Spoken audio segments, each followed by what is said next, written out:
यहाँ पे उन्होंने दिखा रखा है कि हमारे पास एक आइडियल स्ट्रिंग है जिसका लेंथ एल है, और उसको हमें एक बॉल से कनेक्ट कर रखा है, बट अभी स्ट्रिंग ढीला पड़ा हुआ है,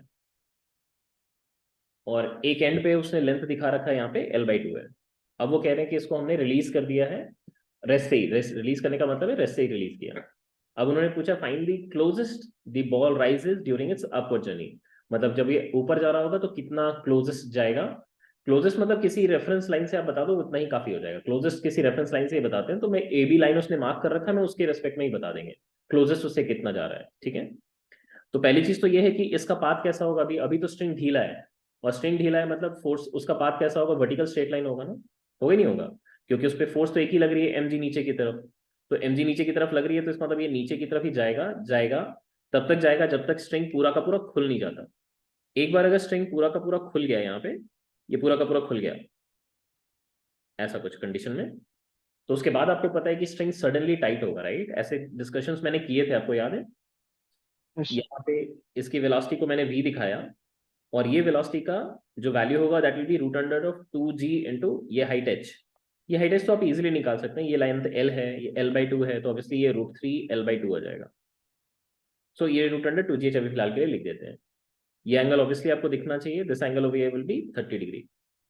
तो अगर मैं इस वेलोसिटी को अगर कंपोनेंट्स में ब्रेक करूं, तो एक along the length of the string आएगा, और एक perpendicular to length of string आएगा, ठीक है। ये दोनों कंपोनेंट्स में ब्रेक करते हैं, ये 30 तो ये 90 तो ये 60 तो ये 30। तो v का इधर का जो कंपोनेंट रहेगा that will B v cos of 60, और v का इधर का कंपोनेंट होगा v cos of 30 degree. Now v cos 30 वाला जो वेलोसिटी है वो क्या होगा, सडनली वैनिश कर जाएगा। क्यों? क्योंकि वहां पे स्ट्रिंग में एक इंपल्सिव फोर्स जनरेट होगी, यहाँ पे इस डायरेक्शन में एक इंपल्सिव फोर्स जनरेट होगी, this tension will be impulsive,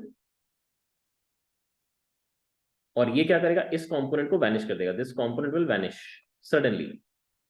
ये कंपोनेंट आपका वैनिश कर जाएगा, this will vanish due to impulsive force provided by tension। तो फाइनली वो कौन सी वेलोसिटी लेके जा रहा होगा, v cos 60 लेके जा रहा होगा। तो v cos 60 लेके अगर वो जा रहा है तो कितना हाइट तक राइज कर सकता है वो आपको फाइंड करना है। तो जहां पे भी फाइनली राइज करेगा वहां पे वेलोसिटी उसकी कितनी हो चुकी होगी, 0। क्योंकि यहाँ पे मान लेते हैं कि वो यहाँ तक राइज कर गया कहीं, लेट अस से वो यहाँ तक आ गया कहीं, समझ गया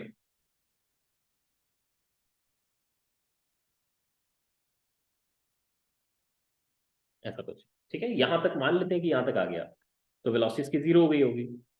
अब ये वाली हाइट को हम मान लेते हैं कुछ भी, एक क्लोजेस्ट डिस्टेंस जो उसने निकालने के लिए बोला था, इसको मैं a मान लेता हूँ, या कुछ भी b मान लेता हूँ, ठीक है। ये b डिस्टेंस मुझे निकालनी है, we are suppose to find out this distance b। अब हाइट का चेंज देखते हैं कि यहाँ से कितनी हुई है, यहाँ से हाइट की चेंज फाइंड करेंगे। ये एंगल तो आपको पता है, this angle is known to you, ये 30, ऑब्वियसली ये भी 30 होगा। अच्छा, ये तो हाइट ऑलरेडी आपको पता ही है, L√3/2 है।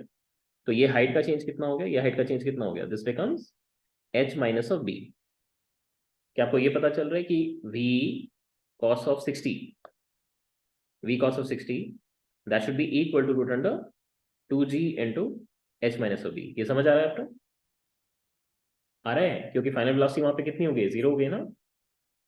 ये समझ आ रही है सभी को? यस। ठीक है। v की वैल्यू तो आपको ऑलरेडी पता है, सब्स्टिट्यूट करो, वो कितनी है, रूट अंडर 2g हो गया, this is 2g into h को सब्स्टिट्यूट कर देते हैं, और यहाँ पे cos 60 को हाफ लिख देते हैं, and this is 2g into h minus of b कर लेंगे, रूट अंडर 2g। ये 2g कैंसिल आउट हो जाएगा, स्क्वायर कर लेते हैं दोनों तरफ, तो ये हो गई आपकी h/4 is equal to h minus of b आ गई है। तो b is coming out to be 3h/4 आ रही है, और इसको लिख सकते हैं आप 3/4 टाइम्स ऑफ, और h कितनी है आपकी, √3 L/2 है। तो ये हो गई आपके पास 3√3/8 मल्टीप्लाइड बाई L। इतना डिस्टेंस वो क्लोजेस्ट उस लाइन ए बी से चला जाएगा। क्लियर है, सबको समझ में आ गया? यस। ठीक है। फिर नेक्स्ट पार्ट में उसने पूछा है find the work done by string in the entire journey. पूरे जर्नी में स्ट्रिंग ने कितना वर्क किया। स्ट्रिंग तो हमेशा वेलोसिटी के परपेंडिकुलर ही है ना, है या नहीं है? इस Yes, पार्ट यहां हाँ, से सर, है। यहां तक जब ये गिरा तब तक तो स्ट्रिंग का कोई फोर्स ही नहीं था। इस पार्ट में जब वो कंटिन्यू किया तब पूरे जर्नी में स्ट्रिंग का टेंशन परपेंडिकुलर टू वेलोसिटी था। तो यहाँ पे भी स्ट्रिंग का वर्क नहीं है, यहाँ पे भी स्ट्रिंग का वर्क नहीं है, एक ही जगह पे स्ट्रिंग ने वर्क किया। वो कहाँ है आपको पता है? सिर्फ यहाँ पे। जब वो जस्ट टाइट हुआ, जस्ट टाइट हुआ तो कौन सा कंपोनेंट ऑफ वेलोसिटी है जो उसने गायब कर दिया था? ये वाला कंपोनेंट, रिमेंबर, राइट? yes, तो directly work energy theorem use करेंगे, work done should be change in kinetic energy.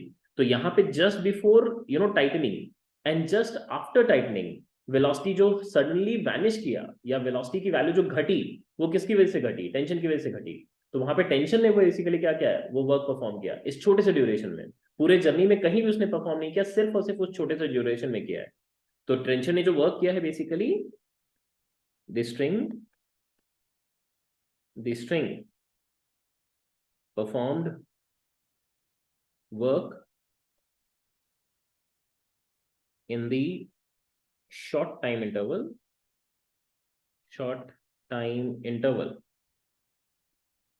in which the velocity component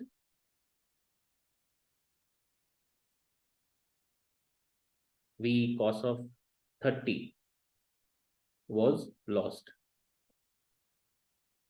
Work done by tension should have been changed in kinetic energy. This is just before and just after tightening string.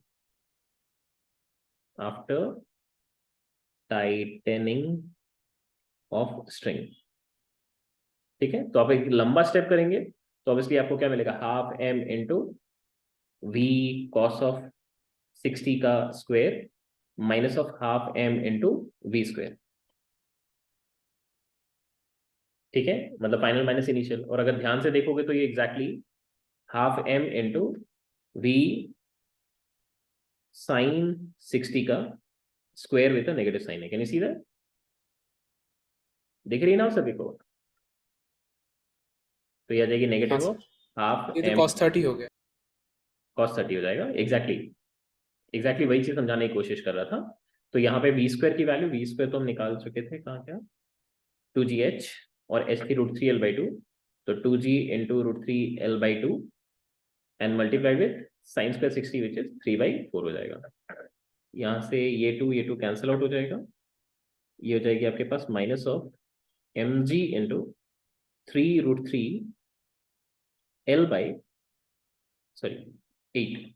एक और interesting observation देखो आप, ये data और ये data को compare करो। आपको देखो कुछ अच्छी चीज स्ट्राइक करनी चाहिए आपको। क्या स्ट्राइक कर रहा है कुछ आपको अच्छा चीज? क्या कुछ अच्छी चीज स्ट्राइक कर रही है? mgh that is equals to minus mgh. Work done by tension is equal to change in gravitational potential. Yes, sir. Loss in gravitational potential जी बेसिकली। Loss, sorry, yes. क्योंकि अगर मान लो किसी तरह का लॉस नहीं होता तो जहां से उसको स्टार्ट किया था वहीं तक पहुंच जाता, राइट? अगर किसी तरह का लॉस नहीं होता तो जहां से स्टार्ट किया वहीं पे पहुंच जाता। बट फाइनली मैं कह रहा हूं सिर्फ यहां तक ही पहुंच पाया, सिर्फ यहां तक पहुंच पाया। तो ये क्लियरली शो करता है कि ये इतना पोर्शन का एनर्जी तो हमने लूज कर लिया परमानेंटली। और वही क्या था? आपका टेंशन ने वर्क परफॉर्म किया था। तो एक बार अगर आपने ये निकाल लिया था तो आप डायरेक्टली कह सकते थे इसको। बट ठीक है, आपको दोनों पर्सपेक्टिव पता होना चाहिए। अगर मान लो ये मुझे निकालने के लिए नहीं बोलते तो ऑब्वियसली मैं यही प्रेफर करता, क्योंकि मैं अननेसेसरी इसको निकालने में क्यों जाऊं। बट एक बार इसको निकाल लिया है मैंने तो मैं डायरेक्टली यहां से कंक्लूड कर सकता था इसको। क्या आपको बात समझ आई सभी को? Yes. ठीक है। चलो नेक्स्ट क्वेश्चन पे चलते हैं।